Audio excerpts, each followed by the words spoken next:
and welcome to Read the Damn Book, the podcast where all the classics you wish you'd read are serialised, chapter by chapter, by me, Jen Smith, a professional audiobook narrator.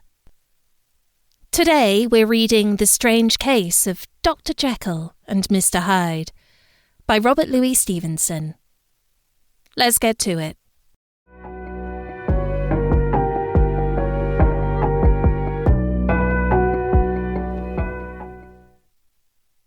Story of the Door.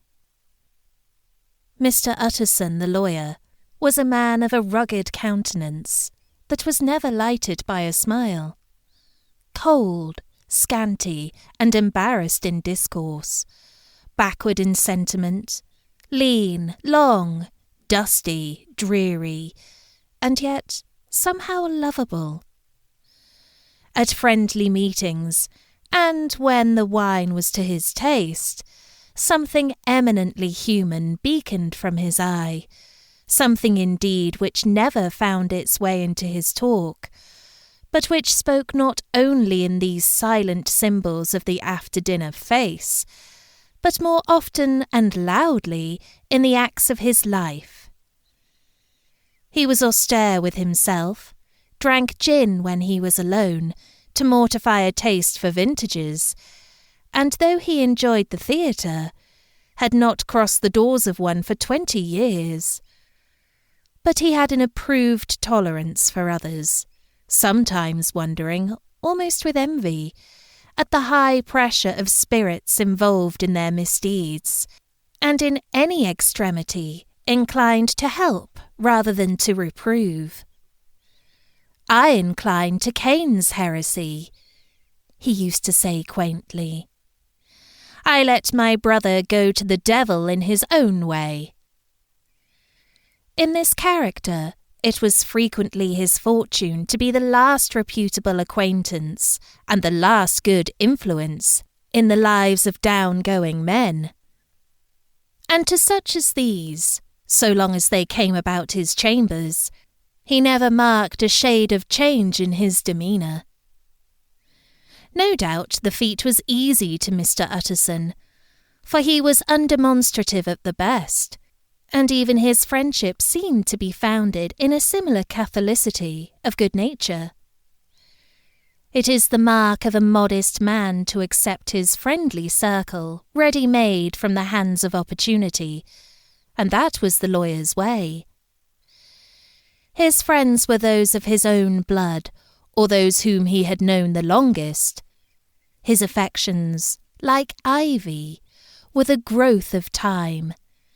They implied no aptness in the object. Hence, no doubt, the bond that united him to Mr. Richard Enfield, his distant kinsman, the well-known man about town.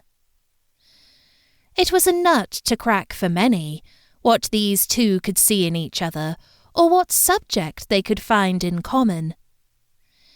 It was reported by those who encountered them in their Sunday walks that they said nothing, looked singularly dull, and would hail with obvious relief the appearance of a friend. For all that, the two men put the greatest store by these excursions, counted them the chief jewel of each week, and not only set aside occasions of pleasure, but even resisted the calls of business, that they might enjoy them uninterrupted. It chanced on one of these rambles that their way led them down a by-street in a busy quarter of London. The street was small, and what is called quiet, but it drove a thriving trade on the weekdays. The inhabitants were all doing well, it seemed, and all emulously hoping to do better still, and laying out the surplus of their gains in coquetry, so that the shop fronts stood along that thoroughfare with an air of invitation, like rows of smiling saleswomen. Even on Sunday, when it veiled its more florid charms and lay comparatively empty of passage, the street shone out in contrast to its dingy neighbourhood, like a fire in a forest, and, with its freshly painted shutters, well-polished brasses, and general cleanliness and gaiety of note, instantly caught and pleased the eye of the passenger. 2 doors from one corner, on the left hand going east, the line was broken by the entry of a court, and just at that point, a certain sinister block of building thrust forward its gable on the street. It was 2 stories high, showed no window, nothing but a door on the lower story, and a blind forehead of discoloured wall on the upper, and bore in every feature the marks of prolonged and sordid negligence. The door, which was equipped with neither bell nor knocker, was blistered and disdained. Tramps slouched into the recess and struck matches on the panels. Children kept shop upon the steps. The schoolboy had tried his knife on the mouldings, and for close on a generation, no one had appeared to drive away these random visitors or to repair their ravages. Mr. Enfield and the lawyer were on the other side of the by-street, but when they came abreast of the entry, the former lifted up his cane and pointed. "Did you ever remark that door?" he asked, and when his companion had replied in the affirmative, "It is connected in my mind," added he, "with a very odd story."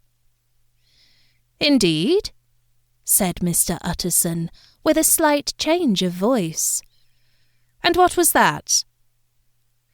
"Well, it was this way," returned Mr. Enfield. "I was coming home from some place at the end of the world, about 3 o'clock of a black winter morning, and my way lay through a part of town where there was literally nothing to be seen but lamps. Street after street, and all the folks asleep. Street after street, all lighted up as if for a procession, and all as empty as a church. Till at last I got into that state of mind when a man listens and listens, and begins to long for the sight of a policeman. All at once I saw 2 figures, one a little man who was stumping along eastward at a good walk, and the other a girl of maybe 8 or 10, who was running as hard as she was able down a cross-street. Well, sir, the 2 ran into one another naturally enough at the corner, and then came the horrible part of the thing, for the man trampled calmly over the child's body and left her screaming on the ground. It sounds nothing to hear, but it was hellish to see. It wasn't like a man. It was like some damned juggernaut. I gave a view halloo, took to my heels, collared my gentleman, and brought him back to where there was already quite a group about the screaming child. He was perfectly cool and made no resistance, but gave me one look, so ugly that it brought out the sweat on me like running. The people who had turned out were the girl's own family, and pretty soon the doctor, for whom she had been sent, put in his appearance. Well, the child was not much the worse, more frightened, according to the sawbones, and there you might have supposed would be an end to it. But there was one curious circumstance. I had taken a loathing to my gentleman at first sight. So had the child's family, which was only natural. Doctor's case was what struck me. He was the usual cut-and-dry apothecary, of no particular age and colour, with a strong Edinburgh accent, and about as emotional as a bagpipe. Well, sir, he was like the rest of us. Every time he looked at my prisoner, I saw that Sawbones turn sick and white with the desire to kill him. I knew what was in his mind, just as he knew what was in mine. And killing being out of the question, we did the next best. We told the man we could and would make such a scandal out of this as should make his name stink from one end of London to the other. If he had any friends or any credit, we undertook that he should lose them. And all the time, as we were pitching it in red hot, we were keeping the women off him as best we could, for they were as wild as harpies. I never saw a circle of such hateful faces, and there was the man in the middle, with a kind of black, sneering coolness. Frightened, too, I could see that, but carrying it off, sir, really like Satan. If you choose to make capital out of this accident, said he, I am naturally helpless. No gentleman but wishes to avoid a scene, says he. Name your figure. Well, we screwed him up to £100 for the child's family. He would have clearly liked to stick out, but there was something about the lot of us that meant mischief, and at last he struck. The next thing was to get the money. And where do you think he carried us but to that place with the door? Whipped out a key, went in, and presently came back with the matter of £10 in gold and a cheque for the balance on Coots, drawn payable to bearer and signed with a name that I can't mention, though it's one of the points of my story. But it was a name at least very well known and often printed. The figure was stiff, but the signature was good for more than that, if it was only genuine. I took the liberty of pointing out to my gentleman that the whole business looked apocryphal, and that a man does not, in real life, walk into a cellar door at 4 a.m. and come out of it with another man's cheque for close upon £100. But he was quite easy and sneering. Set your mind at rest, says he. I will stay with you till the banks open and cash the cheque myself.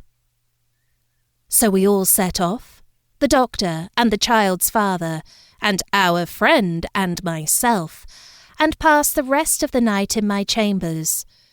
And next day, when we had breakfasted, went in a body to the bank. I gave in the cheque myself, and said I had every reason to believe it was a forgery. Not a bit of it. The cheque was genuine. Tut, tut, said Mr. Utterson. I see you feel as I do, said Mr. Enfield. Yes, it's a bad story, for my man was a fellow that nobody could have to do with, a really damnable man, and the person that drew the cheque is the very pink of the proprieties, celebrated too, and, what makes it worse, one of your fellows who do what they call good. Blackmail, I suppose, an honest man paying through the nose for some of the capers of his youth. Blackmail House is what I call that place with the door, in consequence. Though even that, you know, is far from explaining it all, he added, and with the words fell into a vein of musing. From this he was recalled by Mr. Utterson, asking rather suddenly, "And you don't know if the drawer of the cheque lives there?" "A likely place, isn't it?" returned Mr. Enfield. "But I happen to have noticed his address. He lives in some square or other." "And you never asked about the place with the door?" said Mr. Utterson. "No, sir, I had a delicacy," was the reply. I feel very strongly about putting questions. It partakes too much of the style of the day of judgment. You start a question, and it's like starting a stone.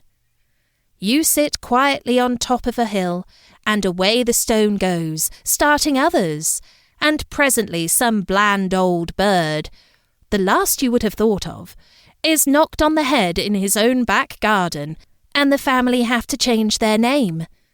No, sir, I make it a rule of mine. The more it looks like Queer Street, the less I ask. A very good rule, too, said the lawyer. But I have studied the place for myself, continued Mr. Enfield. It seems scarcely a house. There is no other door, and nobody goes in or out of that one but, once in a great while, the gentleman of my adventure. There are 3 windows looking on the court on the first floor, none below. The windows are always shut, but they're clean. And then there is a chimney which is generally smoking, so somebody must live there. And yet it's not so sure, for the buildings are so packed together about that court that it's hard to say where one ends and another begins. The pair walked on again for a while in silence, and then, "Enfield," said Mr. Utterson, "that's a good rule of yours." "Yes, I think it is," returned Enfield. "But for all that," continued the lawyer, "there's one point I want to ask. I want to ask the name of that man who walked over the child." "Well," said Mr. Enfield, "I can't see what harm it would do. It was a man by the name of Hyde." Said Mr. Utterson. "What sort of a man is he to see?" "He is not easy to describe. There is something wrong with his appearance, something displeasing, something downright detestable. I never saw a man I so disliked, and yet I scarce know why. He must be deformed somewhere. He gives a strong feeling of deformity, although I couldn't specify the point. He's an extraordinary-looking man, and yet I really can name nothing out of the way. No, sir, I can make no hand of it. I can't describe him, and it's not for want of memory, for I declare I can see him this moment." Mr. Utterson again walked some way in silence, and obviously under a weight of consideration. "You are sure he used a key?" he inquired at last. "My dear sir," began Enfield, surprised out of himself. "Yes, I know," said Utterson. "I know it must seem strange. The fact is, if I do not ask you the name of the other party, it is because I know it already. You see, Richard, your tale has gone home. If you have been inexact in any point, you had better correct it." "I think you might have warned me," returned the other with a touch of sullenness. "But I have been pedantically exact, as you call it. The fellow had a key, and what's more, he still has it.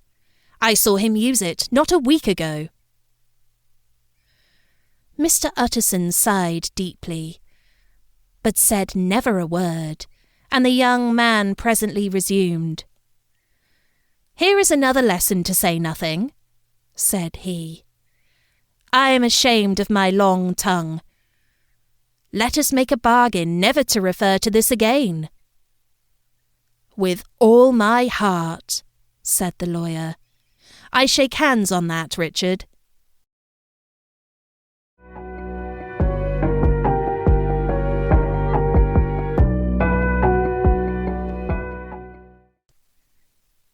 Thanks for listening to this episode of Read the Damn Book. Find me on socials at podcast_RDB, and don't forget to subscribe wherever you get your podcasts from. See you next time on Read the Damn Book.